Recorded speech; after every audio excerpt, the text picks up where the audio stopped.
Saudara-saudara, saya mau tanya sama kamu semua yang hadir di sini. Jawab yang keras. Kalau saya ngasih jam tangan saya kepada kamu, kira-kira kamu bilang apa kepada saya? Bilang apa? Bilang terima kasih kan? Saya ngasih jam tangan saya kepada kamu, kamu bilang terima kasih. Bapak ibu kamu, bapak kamu yang mulai dari bayi cari nafkah, kepanasan, kehujanan, pagi, siang, sore, malam untuk memberi makan kamu. Ibu kamu yang membawa kamu, hamil kamu 9 bulan, melahirkan kamu, yang kalau kamu menangis tengah malam, dia bingung, dia cebok kamu, dia cuci pakaian kamu, dia masak untuk kamu sampai selama puluhan tahun sampai sekarang. Apakah pernah kalian bilang terima kasih? Serahkan saya hanya ngasih jam tangan, kalian bilang terima kasih. Bapak kalian dari kalian lahir sampai sekarang nyari nafkah buat kalian, kalian nggak pernah bilang terima kasih. Ibu kalian 9 bulan ngandung kalian, melahirkan kalian, mengorbankan jiwanya, nyawanya, urat-uratnya putus, menahan rasa sakit yang luar biasa, menyusui kalian, darah daging kalian dari darah dagingnya. Kalau kalian sakit, dia susah, dia kepikiran, bahkan dia rela mengorbankan jiwa dan nyawanya demi hidupnya kalian. Pernah kalian mengatakan terima kasih?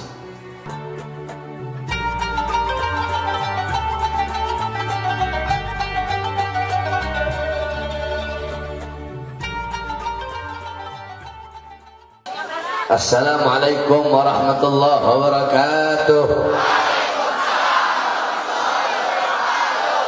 Bismillah wassalatu wassalam ala rasulillah Muhammad ibni Abdullah wa ala alihi wa sahbihi wa man walah, wa ba'd. Yang saya cintai, yang saya muliakan para alim ulama, para habaib, para kiai, para asatid, para tokoh masyarakat, para aparat pemerintah, wabil khusus sahibul majlis Al-Habib Ali Al-Idrus. Yang saya cintai, yang saya muliakan guru kita Al-Habib Ahmad Al-Aidid. Yang saya cintai, yang saya muliakan Al-Habib Muhammad bin Umar Al-Attas, beserta segenap para habaib, para kiai, para alim ulama, para tokoh masyarakat, para aparat pemerintah, beserta seluruh jamaah hadirin hadirat, bapak-bapak, ibu-ibu, para pemuda-pemudi umat baginda Nabi besar Muhammad yang selalu dimuliakan oleh Allah Subhanahu wa taala. Saudara-saudara, kita duduk pada malam hari yang mulia ini dalam rangka milad majlis zikir birrul walidain. Saudara-saudara sekalian yang dimuliakan oleh Allah Subhanahu wa taala, birrul walidain adalah berbakti kepada kedua orang tua. Hadirin sekalian yang dimuliakan oleh Allah Subhanahu wa taala, Allah Subhanahu wa taala menciptakan kita manusia. Makanya Allah Subhanahu wa taala di dalam banyak ayat-ayat yang dimana Allah kadang memakai dhamir ana dan kadang memakai dhamir nahnu. Kadang Allah memakai khalaqtu dan kadang Allah memakai khalaqna. Ketika Allah Subhanahu wa taala memakai khalaqna dan kami ciptakan, khalaqnal insan, dan kami ciptakan manusia-manusia. Kenapa Allah Subhanahu wa taala memakai khalaqna, yaitu dhamir nahnu, kami ciptakan manusia. Allah Subhanahu wa taala memakai kami, kenapa? 2 sebab. Yang pertama, untuk menunjukkan keagungan, untuk menunjukkan kebesaran. Yang kedua, karena Allah menturut ikut sertakan beberapa makhluk di dalam penciptaan manusia tersebut. Contoh, lahirnya kita. Tidak mungkin kita ada tanpa adanya bapak dan ibu kita. Maka keikutsertaan itulah Allah Subhanahu wa taala memakai kata khalaqna. Oleh karenanya saudara-saudara sekalian, sebagaimana dalam hadis yang telah sering kita dengar, yakni ridallah fi ridal walidain wa sakhtullah fi sakhtil walidain. Keridhaan Allah terdapat di dalam keridhaan orang tua, sedangkan kemurkaan Allah terdapat di dalam kemurkaan orang tua.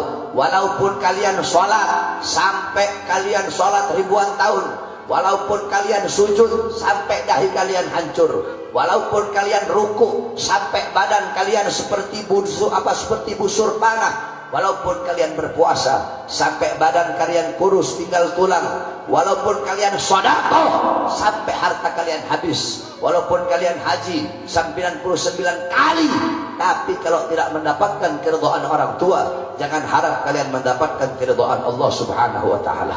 Kenapa? Karena Allah meletakkan keridhaan kepada seorang anak melalui keridhaan orang tuanya.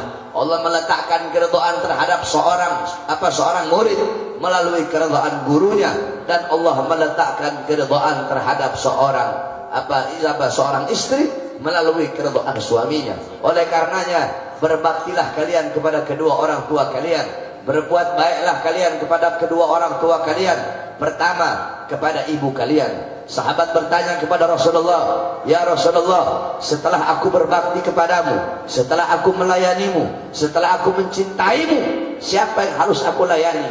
Siapa yang harus aku berbuat baik kepadanya ya Rasulullah?" Rasulullah menjawab, "Ummuka, ibumu." Setelah ibuku siapa ya Rasulullah? Ummuka, ibumu. Setelah itu siapa ya Rasulullah? Ummuka, ibumu. 3 kali Rasulullah SAW menyebut nama seorang ibu. Saudara-saudara sekalian, ibu kita yang melahirkan kita, ibu kita yang dimana selama 9 bulan kita berada di dalam perut ibu kita, kemana-mana kita dibawa, kemanapun dia pergi kita dibawa, apa yang dia makan kita makan, apa yang dia minum kita minum.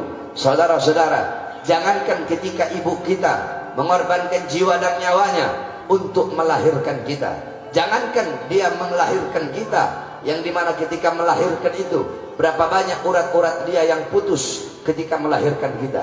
Jangankan ketika seorang ibu kita melahirkan kita, itu terlalu jauh. 1 kali hentakan kaki kita ketika berada dalam perut ibu, kita pernah kita pernah menyenggol kaki kita, menendang perut ibu kita.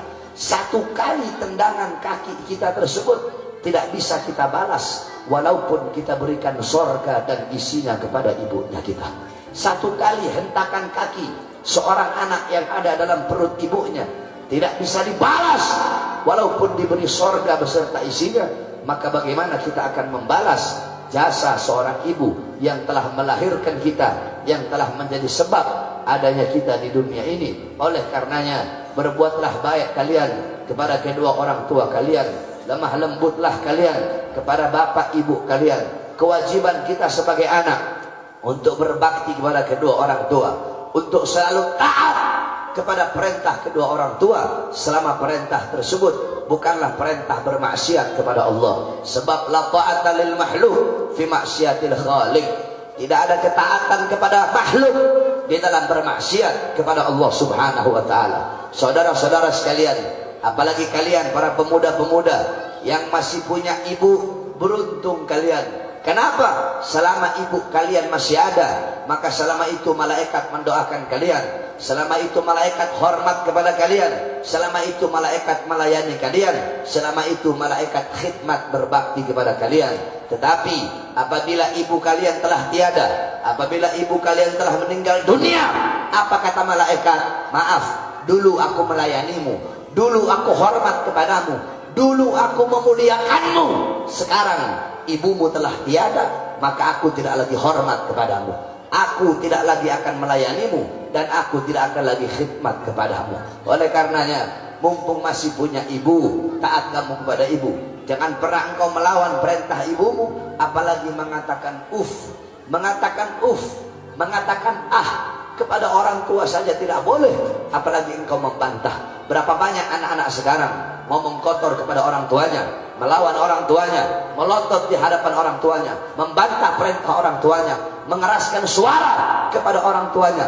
Jangan harap kehidupan kamu bakal senang, jangan harap kehidupan kamu bahagia di dunia dan di akhirat. Saudara-saudara sekalian yang dimuliakan oleh Allah Subhanahu wa taala, Rasulullah SAW adalah seorang makhluk yang paling mulia, yang memberi syafaat kelak di yaumil kiamah. Sayyidina Ali bin Abi Thalib pernah ditanya, sengaja saya bahas tentang orang tua karena ini majelis namanya majelis birrul walidain. Coba ini majelis namanya majelis nurul jihad, ya saya bahas tentang jihad. Karena ini majelis orang tua, jadi nggak majelis berbakti pada kedua orang tua, nggak mungkin saya bahas perang di sini, saudara-saudara. Jadi saya bahasnya orang tua. Nah, hadirin sekalian yang dimuliakan oleh Allah Subhanahu wa taala. Sayyidina Ali pernah ditanya, "Ya Imam, apa ayat yang paling bisa diharapkan dari semua ayat Quran? Apa ayat yang paling bisa diharapkan?" Sayyidina Ali menjawab, "Dari sekian banyak ayat Quran, yang paling bisa diharapkan adalah ayat wala saufa yu'tika rabbuka fatarda." Wala saufa yu'tika rabbuka fatarda. Allah tidak akan pernah berhenti memberikan kepada Muhammad. Allah tidak akan pernah berhenti memberikan kepada Rasulullah apapun yang Nabi mau sampai Nabi Muhammad ridha. Sampai Nabi Muhammad sampai Nabi Muhammad puas, apapun akan diberikan oleh Allah Subhanahu wa taala. Nabi mau minta apapun akan Allah kasih sampai Nabi Muhammad puas, sampai Nabi Muhammad ridha. Nah, apa kata Sayyidina Ali? Nabi Muhammad tidak akan ridha, Nabi Muhammad tidak akan puas sebelum seluruh umatnya masuk ke dalam surganya Allah Subhanahu wa taala. Nabi Muhammad tidak akan ridha, tidak akan puas sebelum apa? Sebelum seluruh umatnya selamat pada hari itu. Nah, saudara-saudara sekalian yang dimuliakan oleh Allah Subhanahu wa taala, kita umat Nabi Muhammad adalah umat yang pasti akan masuk ke dalam surga. Walaupun ada yang masuk ke neraka beberapa ribu tahun, nanti tetap akhir-akhirnya pun pasti akan masuk surga. Tetapi tahukah kalian siapa umat Nabi yang terakhir kali masuk surga, yang telah direndam dalam neraka terus terakhir masuk ke dalam surga? Saya ceritakan kepada kamu. Nabi Muhammad kan beliau pernah bilang sebelum wafat, minta jaminan kepada Allah. Apa kata Allah? Innal jannah muharramatun alal umam qabla an tadkhuluha ummatuh. Wahai Muhammad, jaminan dariku surga aku haramkan untuk dimasuki oleh umat manapun sebelum surga dimasuki oleh umatmu. Nah, saudara-saudara, ada umat Nabi yang masuk ke dalam neraka. Kelak pada hari itu, yang sibuk dengan kita, mengurusi kita, bukan bapak ibu kita, bukan anak istri kita, tetapi yang sibuk mengurusi kita pada hari itu adalah baginda Nabi besar Muhammad sallallahu alaihi wasallam. Nabi Muhammad sallallahu alaihi wasallam beliau berkata, "Ya Allah, apakah masih ada umatku yang ada dalam neraka?" "Masih ada wahai Muhammad." Pergi Rasulullah sallallahu alaihi wasallam pergi ke neraka. Ketika Rasulullah pergi ke neraka, Rasul berkata, "Ya Allah, fulan bin fulan, mereka adalah umatmu. Aku minta syafaat untuk mereka ya Rasul." "Apa ya Allah?" Kemudian Allah berikan syafaat. Allah angkat mereka, Allah rendam di telaga Al-Kautsar, Allah masukkan ke dalam surga. Setiap nabi memiliki doa yang mustajab. Semua nabi doa mustajab mereka telah mereka pakai ketika di dunia. Tetapi Nabi Muhammad, doa mustajab beliau tidak beliau pakai di dunia. Beliau pakai di mana? Beliau pakai di akhirat untuk memohon syafaat kepada umatnya, karena begitu cinta dan sayangnya pada kita. Satu persatu semua golongan umat Nabi, yang mabok, yang zina, yang melacur, yang narkoba, yang mencuri, yang dalam neraka, satu persatu diangkut, direndam di telaga Kautsar, dimasukkan ke dalam surga. Akhirnya Nabi bertanya, "Wahai Jibril, apakah masih ada umatku di neraka?" "Masih ada ya Rasulullah." Nabi pergi, ternyata mereka adalah golongan terakhir yang ada dalam neraka. Nabi berkata, "Ya Allah, aku minta syafaat untuk mereka." Apa kata Allah? "Wahai Muhammad, mohon maaf, kalau untuk golongan yang ini aku tidak bisa mengampuni mereka, dan aku tidak bisa memberikan syafaat kepada mereka walaupun engkau yang meminta." "Kenapa ya Allah?" Kata Allah, "Kalau aku ampuni mereka, berarti aku telah melanggar janjiku, yaitu apa? Ridho aku berada dalam ridho kedua orang tua mereka, kemurkaanku berada dalam kemurkaan kedua orang tua mereka. Mereka adalah anak-anak durhaka yang tidak diridhoi oleh kedua orang tua mereka." Itulah golongan terakhir dari umat Nabi yang ada di dalam neraka, saudara-saudara. Akhirnya terus bagaimana ya Allah? Orang tua mereka ada di sorga. Nabi Muhammad pergi lagi ke sorga. Nabi bilang, siapa orang tuanya fulan bin fulan, fulan bin fulan, fulan bin fulan, fulan bin fulan, aku tidak bisa memberikan syafaat kalau kalian sebagai orang tua belum ridho kepada mereka. Akhirnya orang tuanya berkata, kami ridho ya Rasulullah, kami ridho ya Rasulullah, kami ridho ya Rasulullah, kami ridho ya Rasulullah. Mereka semua orang tuanya ridho. Nabi pergi lagi ke neraka, memohon ampun lagi, sehingga mereka kemudian diangkat oleh Allah, dimasukkan direndam di telaga Kautsar, kemudian dimasukkan ke dalam surga. Mereka lah golongan terakhir daripada umat Nabi yang habis dari neraka dimasukkan ke dalam surga. Siapa? Mereka anak-anak yang kurang ajar dan durhaka kepada kedua orang tua. Oleh karenanya, saudara-saudara, saya wasiatkan kepada kalian, mumpung bapak ibu kalian masih ada, berbakti kepada mereka. Jangan sekali-kali kalian menada lebih tinggi. Kamu mau tahu kenapa saya sekarang bisa seperti ini? Dakwah di sana, dakwah di sini, dakwah di sana, dakwah di sini, dakwah di sini, dakwah di sini. Bukan karena diri saya, bukan karena saya mondok berapa tahun, bukan. Tetapi ini saya dapatkan karena berbaktinya saya kepada saya punya umi yang masih hidup sampai sekarang. Saya punya umi, saya bikin seperti raja, saudara-saudara. Saya punya ibu, saya taruh di atas kepala. Banyak cerita-cerita yang tidak bisa saya ceritakan di sini tentang bagaimana berbaktinya saya kepada saya punya ibu. Walaupun ibu saya bukanlah seorang syarifah, ibu saya bukan syarifah, ibu saya bukan cucu Nabi. Ibu saya walaupun bukan syarifah, tapi saya taruh beliau di atas saya punya kepala, sehingga saya jadi seperti ini berkat doa daripada saya punya ibu. Apapun perintah ibu saya selalu saya laksanakan. Ibu umi, anak punya umi bilang A, saya A. Umi bilang B, saya B, sampai detik ini. Umi saya bilang ya Muhammad, nama saya kan Muhammad Bahar. Kalau umi saya panggil saya Muhammad, bukan Bahar. Sama saya ini Muhammad Bahar. Jadi saya sama abah, sama umi itu saya dipanggilnya Muhammad, bukan dipanggil Bahar. Ya Muhammad, ini begini. Ya umi. Muhammad, ya umi. Kemarin di Manado, kalau bukan umi saya yang tahan saya sudah maju lawan untuk itu Laskar Manguni. Tapi berhubung umi saya yang tahan saya, ampun, saya nggak berani melawan perintah umi saya. Oleh karenanya Habib Umar bin Hud al-Attas, siapa yang tidak kenal beliau? Habib Umar bin Hud al-Attas menjadi wali besar. Kenapa? Karena baktinya beliau kepada ibu beliau. Oleh karenanya kalian para pemuda-pemudi Islam berbakti kepada bapak ibu kalian, apalagi ibu. Kalau bisa, kalau kalian mau ngikut saya, setiap malam Jumat itu kalian ambil air, cuci kaki ibu kalian. Kalian cuci kaki ibu kalian, kemudian kalian minum airnya, minta ridha kepada ibu bapak kalian. Saudara-saudara, saya mau tanya sama kamu semua yang hadir di sini. Jawab yang keras. Kalau saya ngasih jam tangan saya kepada kamu, kira-kira kamu bilang apa kepada saya?